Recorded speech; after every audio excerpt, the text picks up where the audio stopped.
ये सोच रहे हैं। सरकार को जरूर सोचना चाहिए कि किस तरह ऐसे अंडर प्रिविलेज्ड बच्चों को बचाया जा सके कि वो शिक्षा उनकी ना छूटे, उनका स्कूल ना छूटे।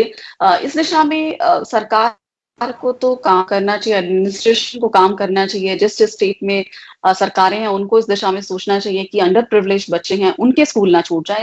इस दिशा में वो क्या कर सकती हैं, इस दिशा में जो प्रशासन है, सरकारें हैं, वो क्या कर सकती हैं, ये उनको जरूर सोचना चाहिए। जी, आपने बिल्कुल सही कहा कि जिम्मेवारी इन बच्चों की सिर्फ माँ बाप की नहीं है, हमारी सबकी है, पूरे समाज की है, सरकार की है, प्रशासन की है। और जो भी गांव है जहाँ पे माइग्रेंट बच्चे पहुंचे हैं, तो वो जल्दी से आइडेंटिफाई हो जाते हैं कि ये वो बच्चे हैं जो दिल्ली से, पूना से, बेंगलोर से आए हैं। तो उन बच्चों को गांव के स्कूल में ही एनरोल किया जाए, क्यों नहीं? कुछ तो शिक्षा मिलेगी, ऐसा तो नहीं है कुछ भी शिक्षा नहीं मिलेगी। और जो लड़कियों को असमय शादी करने की बात है, उसमें तो मैं बहुत फर्मली कहूंगी, आप बच्चे के पाँव पे कुल्हाड़ी मत मारिए। 18 साल से पहले लड़की की शादी नहीं कीजिए, उसका पूरा जीवन है। अभी ये कोरोना महामारी है, ये तो चली जाएगी, लेकिन जिस लड़की की 14-15 साल में शादी हो जाएगी, वैसे भी गैर कानूनी है, लेकिन उसका भविष्य तो उज्जवल तो नहीं हो पाएगा ना। तो माता पिता को मैं यही कहूंगी, आप हिम्मत मत छोड़िए। 1-2 साल जहाँ इतना आपने संघर्ष किया, 1-2 साल और संघर्ष कर लीजिए। शिक्षा नहीं छूटनी चाहिए। हर बच्चे की शिक्षा कम से कम 12वीं तक बच्चा पढ़ पाए, ये तो हम सबकी मुहिम होनी चाहिए। जी बिल्कुल। और आखिर में मैं एक सवाल आपसे ये भी पूछना चाहूंगी, बहुत बच्चों के लिए बहुत अनसर्टेनिटी का टाइम है, खासतौर पे जो 12th के जिनके एग्जाम है उनके लिए। तो उनमें किस तरह की एंजाइटी है और इस दिशा में गवर्नमेंट को का क्या रिस्पांस होना चाहिए, क्योंकि उनको नहीं पता कि उनके एग्जाम कब होंगे, जून में होंगे, जून के बाद होंगे, कब तक हो जाएंगे। तो कितना टाइमलाइन गवर्नमेंट को उन्हें देनी चाहिए कि वो तैयारी कर सके, ये ना हो कि 15 दिन दे दिए जाएं या 10 दिन बाद हो। और कितना टाइम पीरियड एक सफिशिएंट मानती हैं आप एज इंटरेस्ट की जो बच्चों को मिलना चाहिए, जिनके 12th के एग्जाम है या किसी भी तरह के एग्जाम है? पूर्णिमा जी, आपने बहुत अच्छा प्रश्न उठाया और इस बारे में हमने पहले भी चर्चा की थी। तब से अब में कल ही एक नोटिफिकेशन आया है कि कम से कम नीट की परीक्षा के लिए, जो मेडिकल एंट्रेंस की परीक्षा है, कम से कम 1 महीना दिया जाएगा नोटिफिकेशन और परीक्षा के बीच में। तो ये एक बहुत ही वेलकम स्टेप है। दूसरी बात मैं कहना चाहूँगी कि हर चीज़ को एंट्रेंस के थ्रू तो नहीं होता।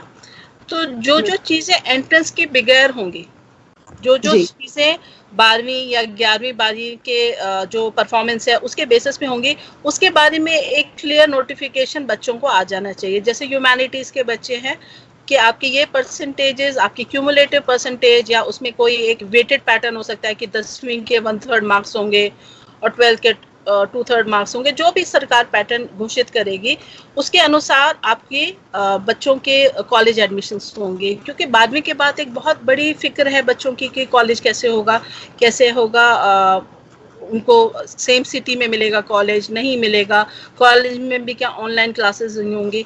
तो जब अनसर्टेनिटी का माहौल है, तो जो चीज़ें हम सर्टेन कर सकते हैं, एक तो है time scheduling for entrance exam, दूसरा जो एंट्रेंस एग्जाम के अलावा भी हम एडमिशन कर सकते हैं। देखिए, बहुत पहले तो सिर्फ 12वीं के परफॉर्मेंस के बेसिस पे ये एडमिशन होते हैं, और वो भी कोई बहुत ख़राब एडमिशन नहीं होते थे। उसमें भी लोग अच्छे प्रोफेशनल्स बाहर निकल के आए हैं, तो हम उस बारे में भी सोच सकते हैं। तीसरी चीज़ जो वोकेशनल पढ़ाई है, अब गवर्नमेंट को वोकेशनल पढ़ाई पे ज़्यादा तवज्जो देनी चाहिए। डिजिटल पढ़ाई पे online platforms, digital short courses, career oriented courses, rather than a plain graduation जिसके बाद भी वहीं खड़े हैं जहाँ 12वीं के बाद खड़े हैं। ऐसी सिर्फ थ्योरेटिकल पढ़ाई का अब कोई लाभ नहीं है।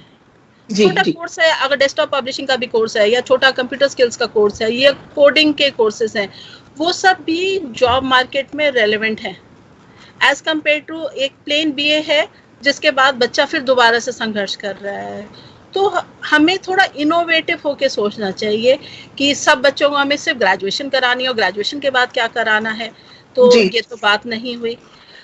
इसमें मैं स्कूल के प्रिंसिपल्स और टीचर्स और काउंसलर्स की भी रोल देखती हूँ, क्योंकि मुझे कई पेरेंट्स ने बोला कि अगर हमें काउंसलर ने पहले बता दिया होता कि हमारा बच्चा का लेवल ये है और बच्चा ये कर सकता है और ये अपॉर्चुनिटीज हैं, तो हम बच्चे को वहाँ प्रेरित करते हैं। तो बहुत बार बच्चों को नहीं पता होता, जैसे अगर बायोलॉजी लिए तो सिर्फ मेडिकल ही नहीं कर सकते, फार्मेसी, नर्सिंग, बायोटेक्नोलॉजी, स्पीच बिल्कुल। And language pathology, technician courses, कितनी सारी चीजें कर सकते हैं।